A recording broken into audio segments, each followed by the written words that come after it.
old playbook were built for stable systems, not the living ones. And hence the dilemma for managers and leaders is not about lack of efforts. It's about assumptions of an outdated operating system or outdated operating assumptions. Yeah. So hence, what do we do? So when I was talking to this leader, and the leader was going through the exact same dilemma that I'm highlighting to all of you. Yeah. Three things emerge. We said, how can career aspirants, like most of you could be, managers, like most of you could be, leaders, like most of you could be aspiring to become, or some of you may be already. And I'm deliberately making distinction between managers and leaders. And that distinction I have clarified in my book also, which Gauri referred to while introducing me, The Irresistible Manager. So I clarified the difference between these two. So I'm hence consciously using these two words separately, managers and leaders. While two of them now are expected to, perform some of the duties which are similar, but there are still differences between these two. So what are these managers and leaders expected to do? They are expected to manage the speed, and yet they are expected to slow down for reflection. So balancing urgency with thoughtful decision making. And if you recollect, that is the topic that we are talking. And we, of course, will connect it to coaching as we go along. But I am just kind of highlighting to you the leadership dilemmas that people are experiencing today. Vishal, sorry to interrupt, but money is also asking that how we can trust that, that it was just like reached 1 million people in 2 days. So there are authorized agencies who certify that, and those data points are available money in the public domain, as to and there are comparisons as to how much time did Facebook take to reach a particular number, let's say that 1 million, versus how much time, or it starts with even telephone lines in some of the countries, as to how many years did they take to reach that 1 million mark, versus the app, versus the technology, versus these. So there are 4 5 uh, parameters, and there are the agency sources that are given. So it is very much authenticated data that you can search out. It's in the public domain, money. I hope that clarifies. Yeah. Okay. So coming to our conversation, speed versus reflection is what today's career aspirants, managers, and leaders are expected to have. Performance with humanity. In the frenzy of deliverables that you and I are expected to have, can we drive the results while honoring the well being of human beings? Is an important dilemma and a responsibility I think managers and leaders are expected to execute or follow. And the third one is certainty versus adaptability or adaptation. Yeah. How do you lead with confidence amidst constant change and chaos?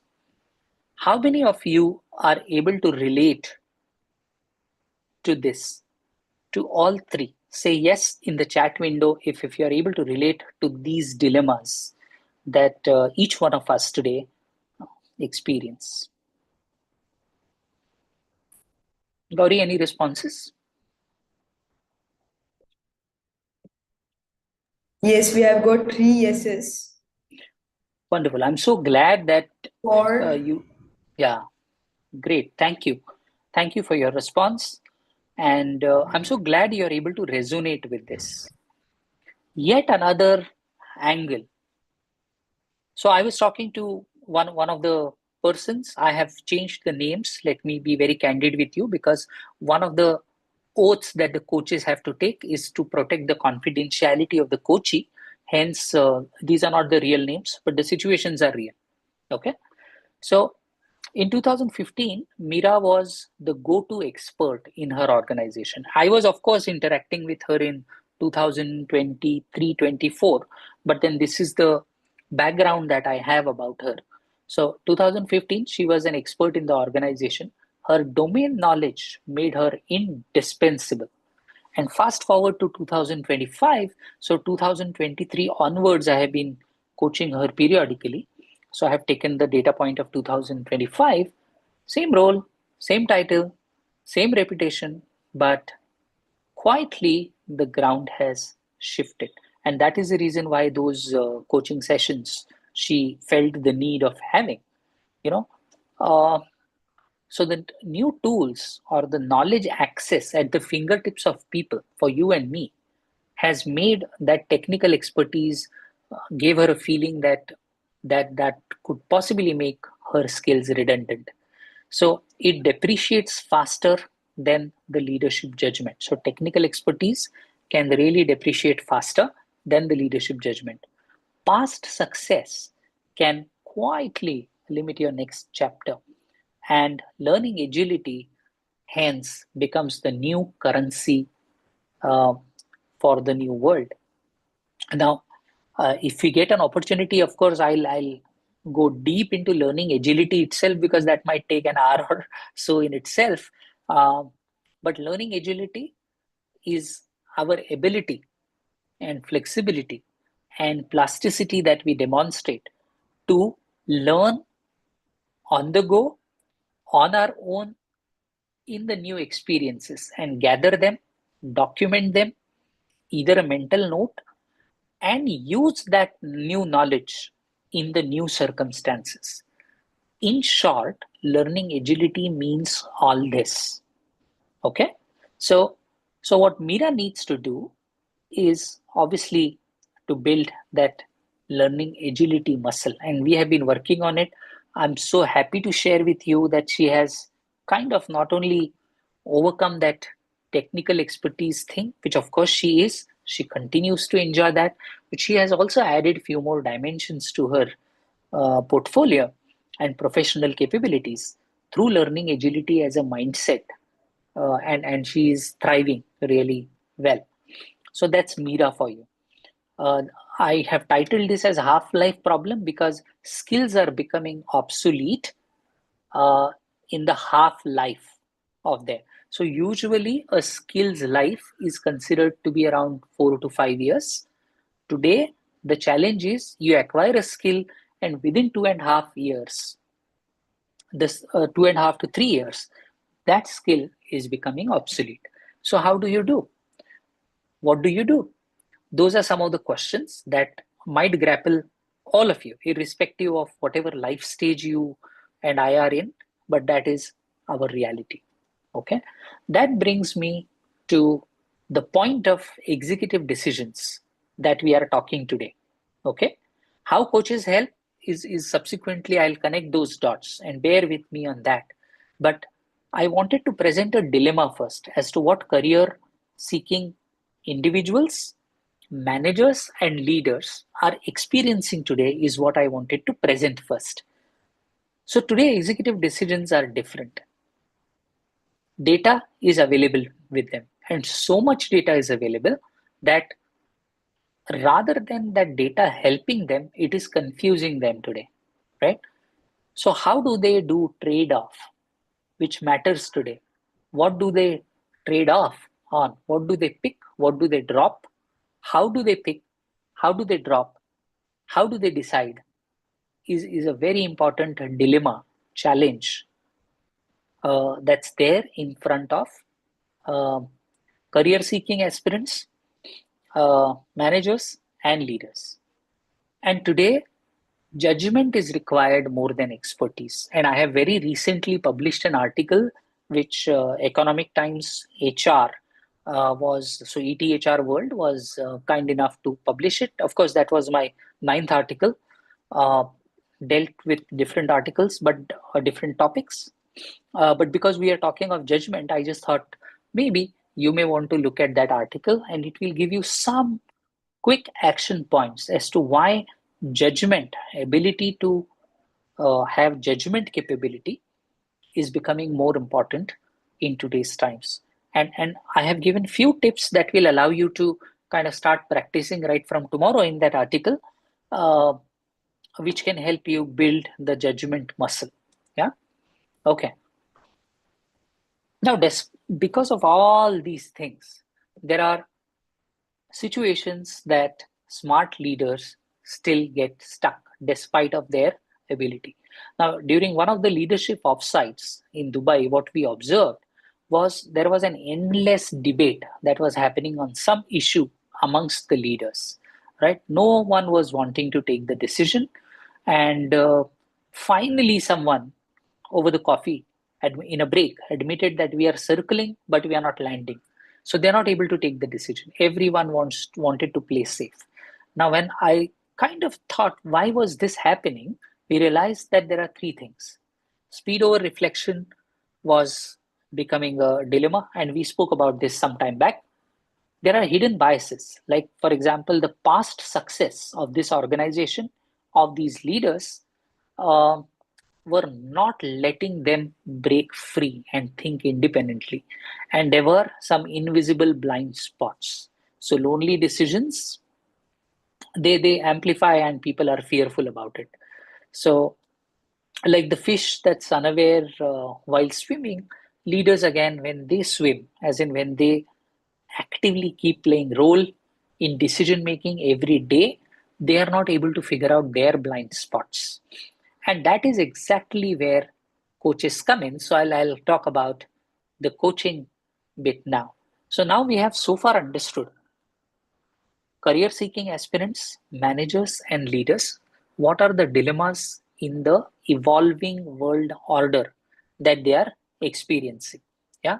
Now, if these are important dilemmas, and quite a few of you have responded in affirmation to this, then what can help you or what can help each one of us is coaching. Yeah. So let's try and understand what coaching does. Coaching, simply put, creates a balcony moment in the middle of a chaos. So imagine that you are dancing on a dance floor and it's a crowded dance floor. So you will not be able to understand how the patterns are emerging, who is doing what kind of steps and all.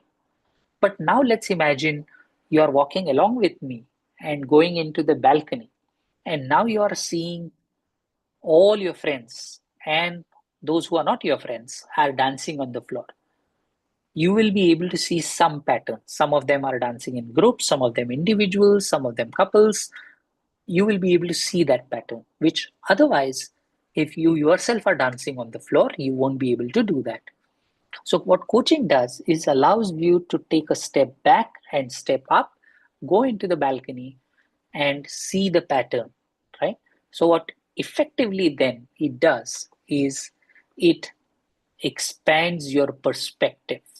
So before you rush to making decisions, it offers you an ability to think 360-degree of a problem. And if you see today managers and leaders in a fast moving world, while they're expected to make decisions faster, they are expected to make correct decisions more often than not. Now, who is saying this? Lot of experts. And in fact, Amazon has one of the leadership principles. So, out of the 14 principles that they have defined, which every executive is expected to imbibe and live by, one of the leadership principles that they are talking about is leaders get most things right. Yeah. So, that's one of the principles. And that again is these principles are available in the public domain. So, many organizations expect leaders. So while logically you and I know it's a common sense that managers and leaders are expected to make right decisions, but in the moment, you don't know whether the decision is right. Retrospectively, you can analyze it, whether the decision was right or wrong. Okay. In that moment, how are you able to make mostly the right decisions is the whole game. How do you develop that is with the help of a coach. Without that, it becomes very difficult. And because of exactly the reasons I have shared, that you don't get the balcony view. Uh, what coaching also does is it slows you down. So when I was going through my coaching journey, my teacher always said that slow is the new fast. Yeah, slow is the new fast, because what it does is it deepens your thinking capability. Yeah, it improves your execution speed, hence, because you have thought through every sequence, every angle, every possibility, most of it rather, and then when you start executing it, it becomes relatively a smoother ride compared to something that is not thought through, and then you're discovering surprises every turn of the journey. Yeah, and then it creates, the third aspect is coaching creates a distance. Yeah, it separates leader from the problem, and that is many a times important, that if you remain very close to the problem, you're not able to solve the problem. Yeah, so you have to come at a distance, look at the problem objectively, and then you will be able to think through logically to be able to find some alternative solutions. What coaching does is takes you through this process, expands perspective, slows your thinking, and creates that distance. And hence, what professional coaches actually do is to they help you surface your hidden assumptions. Yeah. So instead of advice, the coach would ask, what are your what are you tolerating that's teaching uh, this behavior? Yeah. So one of the managers who I was coaching, he was constantly getting nervous uh, to speak in meetings. Yeah. And then when we were having that conversation, exactly not the question that I have presented here, but in some different form, I asked him. And what unrevealed for him, or what revealed for him, was certain pattern that were connected to the fear, that were connected to loneliness, and so on and so forth. And we worked on it for 6 months, and he was able to then assertively present his point of view. So surfacing the hidden assumptions is something that coach does. What coach does is challenges you and your patterns in a safe environment. As I told you earlier, one of the promises coach does is to keep conversations confidential, and hence it's a safe space for you to open up. And when you are able to kind of examine your own patterns, which is the first important step, you will be able to, or you are then generally are able to then firm up the action plan. Which brings me to point number 3, which is holding accountability. So a coach would steer the conversation and take commitments from you and accountabilities of how would you want to progress. So in the case that I was talking to you, where the person was not able to talk in meetings, while the person had amazing ideas, breakthrough ideas. Yeah. Uh, Please let me know how many of you experience this, something like this. May not be to this degree, but you have an idea, but you hesitate to speak because there are presumably a lot of intelligent people in that room. Does that happen to you? Say yes if you have at least experienced something like this once, twice, multiple times. Gauri, let me know.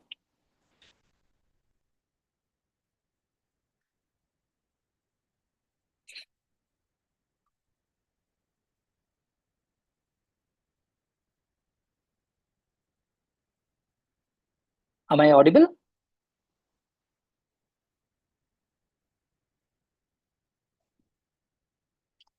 Yes, you are. Sure. Cool. Sorry, So like I just had to plug in my charger. Okay. So how many of you have experienced that you have ideas, you are in a meeting room, and you are not able to articulate your ideas because you thought that there are other intelligent people who are anyway talking, and your idea may get shot down? How many of you have experienced something like this in your life?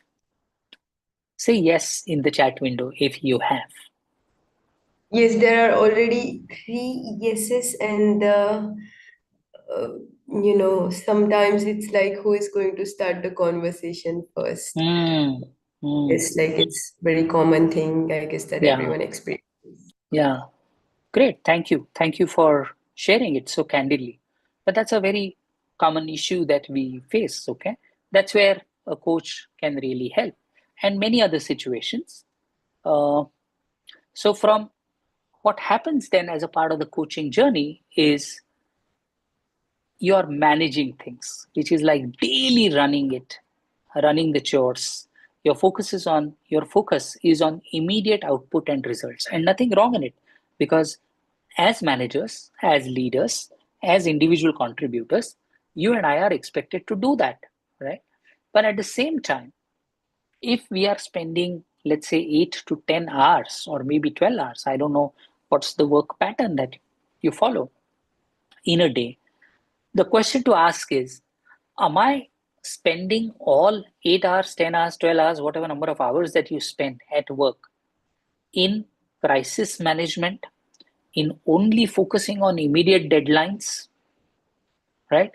And or am I finding time to step back for some moments during the day for reflection and for learning? How do I know that I have grown at least 1% that day? And that you cannot know till the time you take that pause, till the time you reflect on what happened in those meetings. How was your demeanor? How was your performance? How was your conversation? What can be improved? How was your interpersonal skills? And so on and so forth. So, managing will take care of your today. For sure, it will take care of your today. What it cannot take care of is your tomorrow.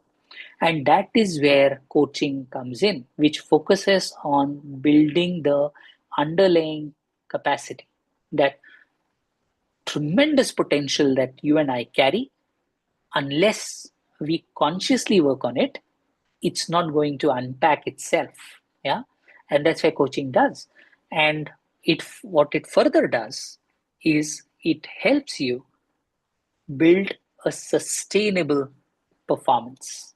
Yeah. Now, how does coaching show up? So we so far spoke about what are the challenges today's individual contributors, career aspirants, managers, and leaders are experiencing in today's modern organizations. How is judgment, decision making an important and integral part of it? How coaching is helping it strengthen that muscle, what coaches do, and now what we are migrating to or moving towards is how coaching works in daily leadership moments, right? First and foremost, fewer answers. What coaching teaches you to do. Here, I am taking two lenses. One, you having a coach for yourself.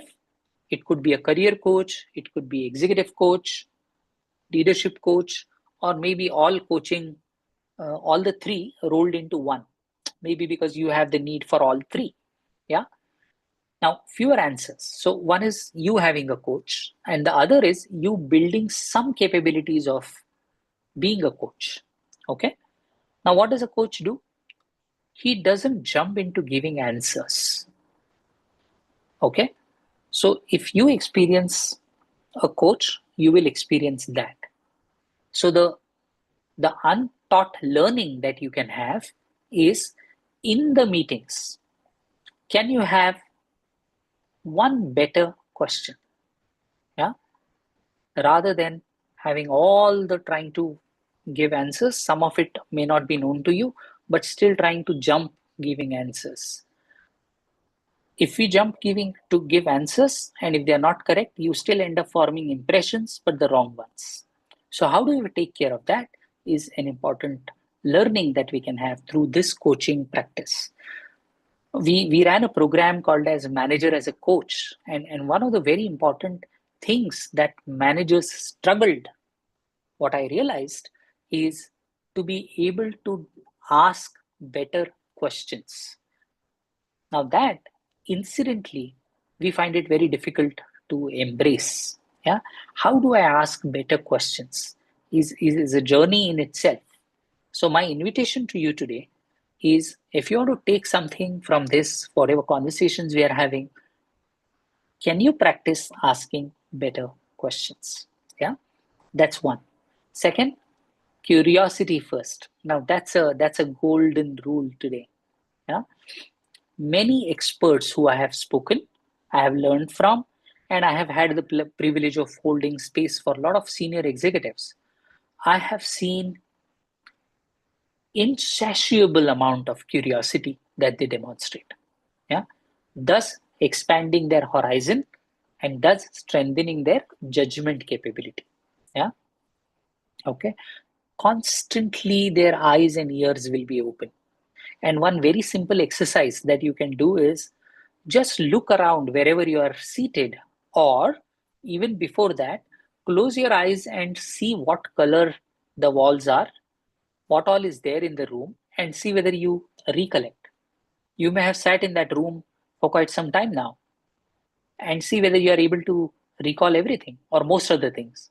And you'll be surprised we are not able to. So I'm saying a very small exercise done on a daily basis can improve this capability. So that's a pro tip of how you can integrate this into your routine in a fun-filled manner. Yeah, just go observe it very clearly, saying what color is this wall, what all is hanging on the wall, how much size would be the room, and so on and so forth. And it could be anything. I mean, just a 2 minute fun when you are waiting for that meeting to start. I think what kind of artifacts are hanging on the wall, if at all there are. Is there a whiteboard? How many markers? Which colors?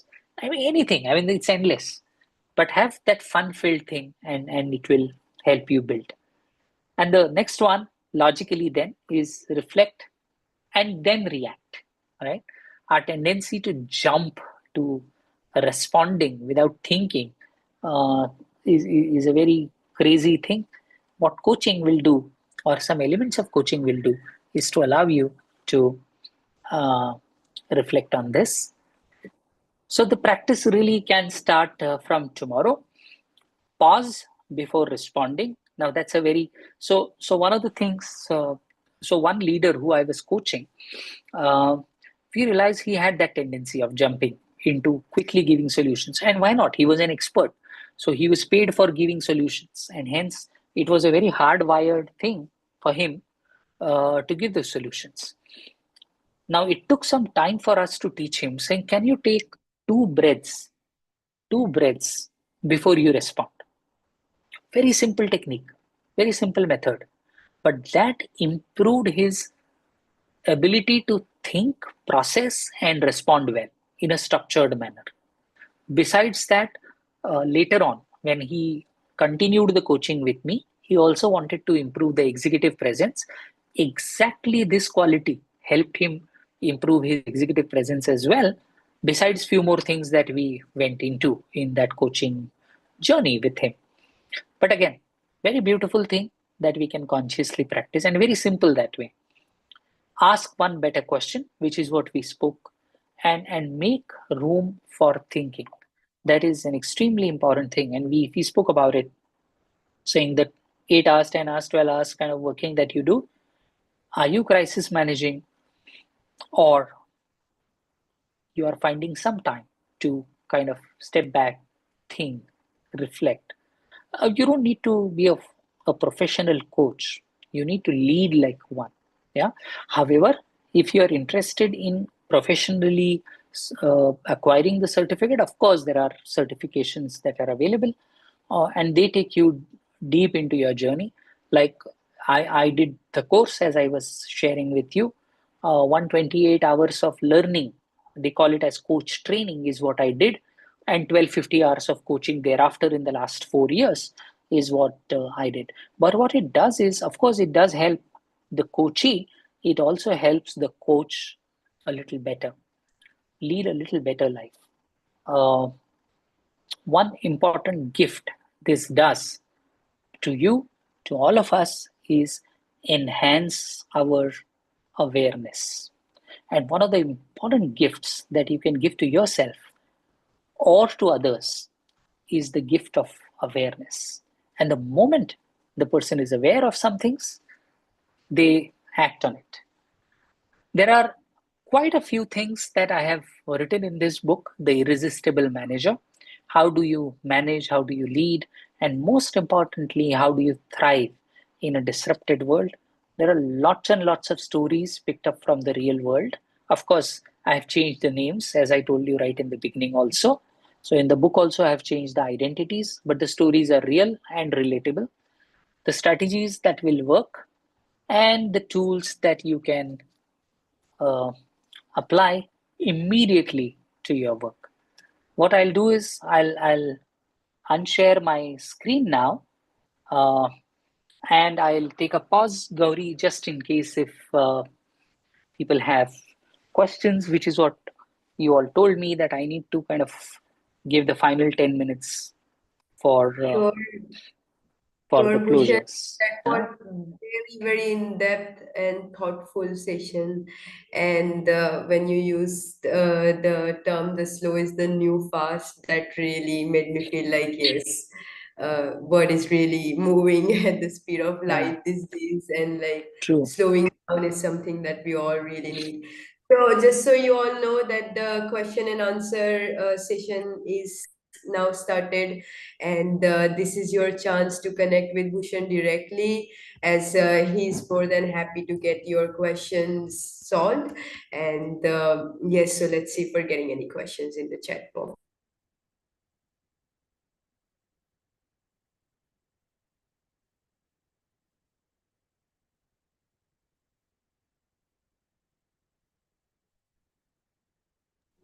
Also, I have shared my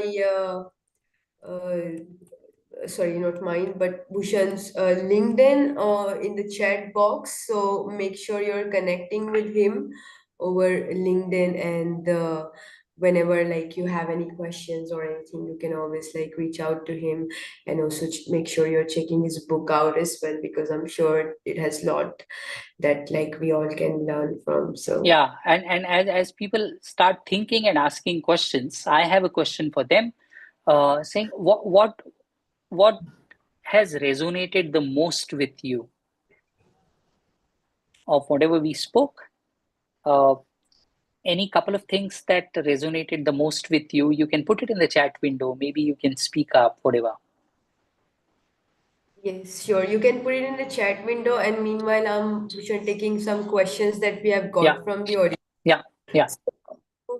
Being leader, it is very challenging to coach senior people. So, what techniques can you recommend, please? So, yeah, I agree with you that coaching senior leaders is a difficult one. Uh, Primarily because they have a lot of success stories behind them. They are successful already. So, getting them to realize that for moving from that point to the next level journey, they need to break something, and then only they'll be able to jump to the next level is the most difficult task. But the moment they realize it, I have often seen they are the greatest student. Yeah. So I'll tell you, there was this one executive director, 25 years of experience, uh, exceptionally qualified, technically, industry leader, big name in the industry. And he said now because he became an executive director, he was also invited to the board. And he said, I haven't been a great speaker while I'm a technically good guy, but now in a board meeting, I'm required to present and present well. So I need coaching. And the first couple of sessions, so we agreed. We said, okay, I gave him the plan saying, okay, how will we go ahead? How will we develop this capability and so on and so forth? And he agreed, we signed off. And he said, first session, we agreed on the time. I showed up and he never showed up. I said, come on, crazy. We agreed on the time and why wouldn't you show up? I only spoke to myself. I said, okay, possibly, senior leader, he must have got pulled into some meeting. Second session, again the same thing. And then I picked up the phone and called. And I told him, sir, if you are that busy, okay, and if you think you are the greatest gift to the mankind, maybe I'm not the right coach for you. Yeah, you find someone else. We are closing the contract. And he was apologetic, right?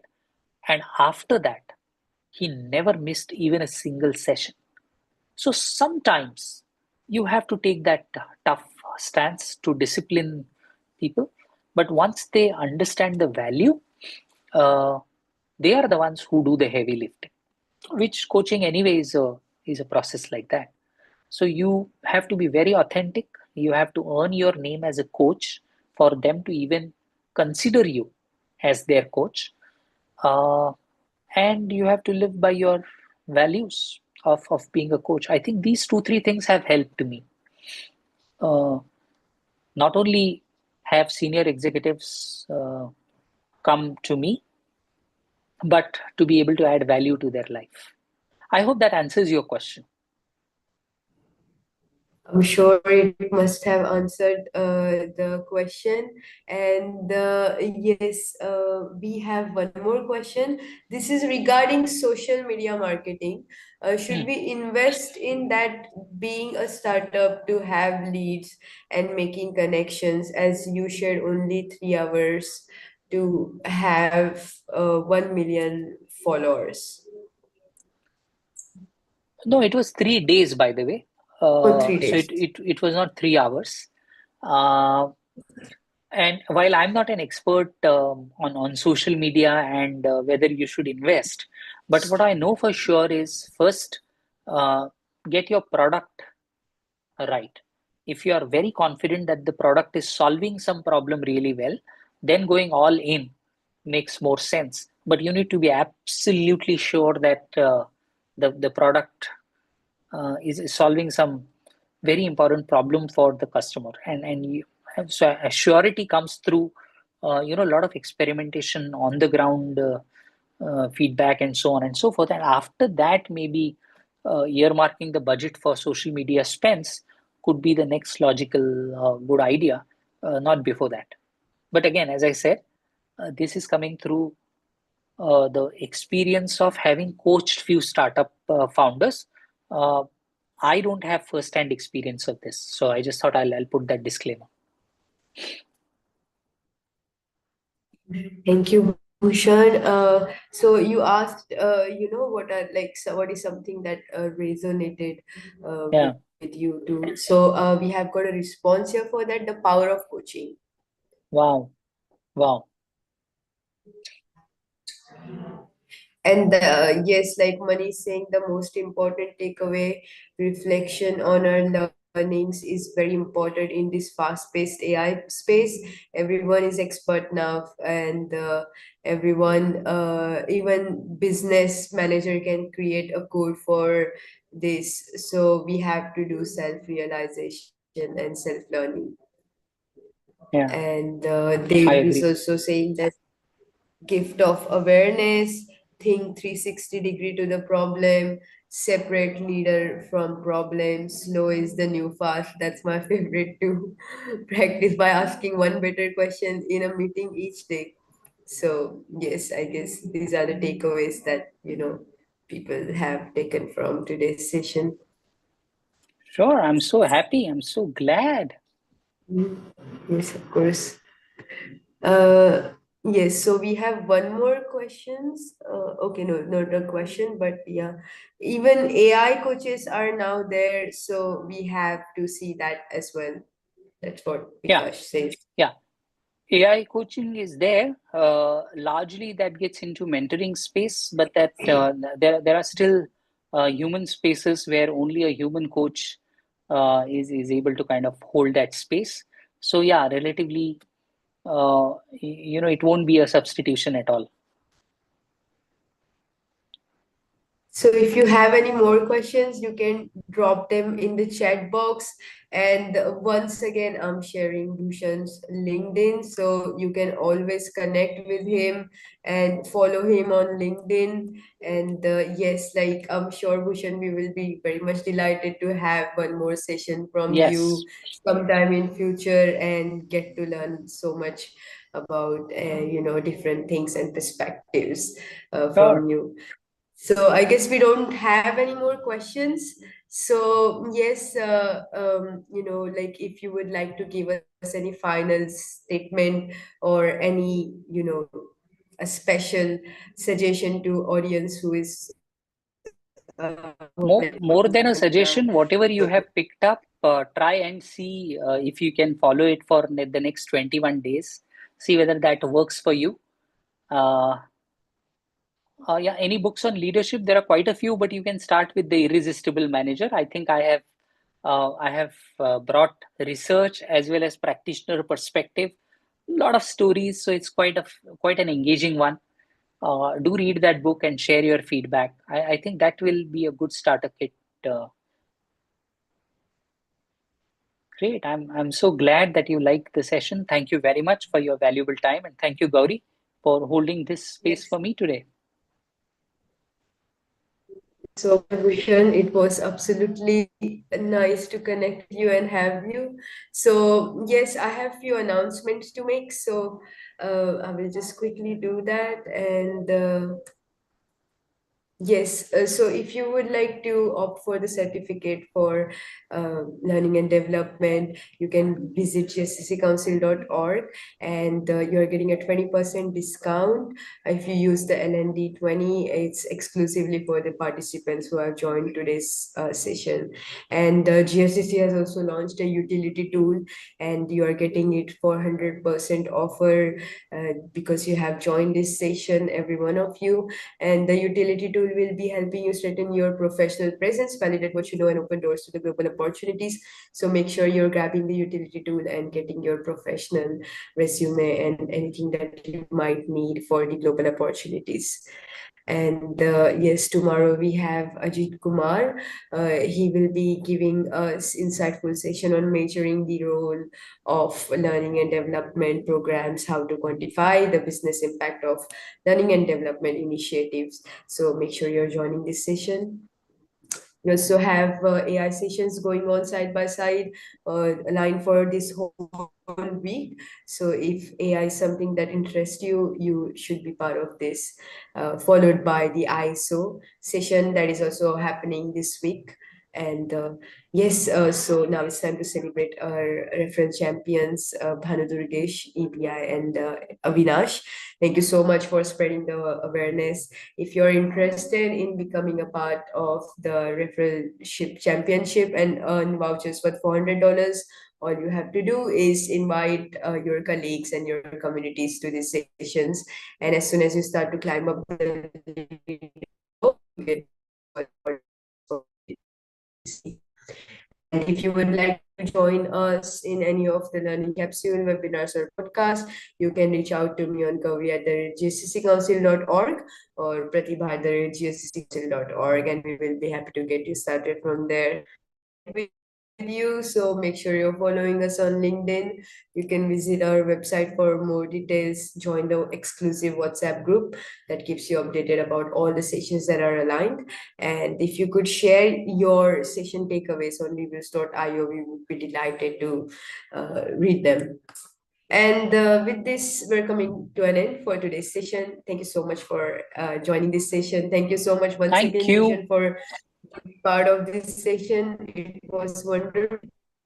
And yeah, hopefully see you all again. And Yeah, good day thank and good you. night, everyone. Look forward. Bye bye.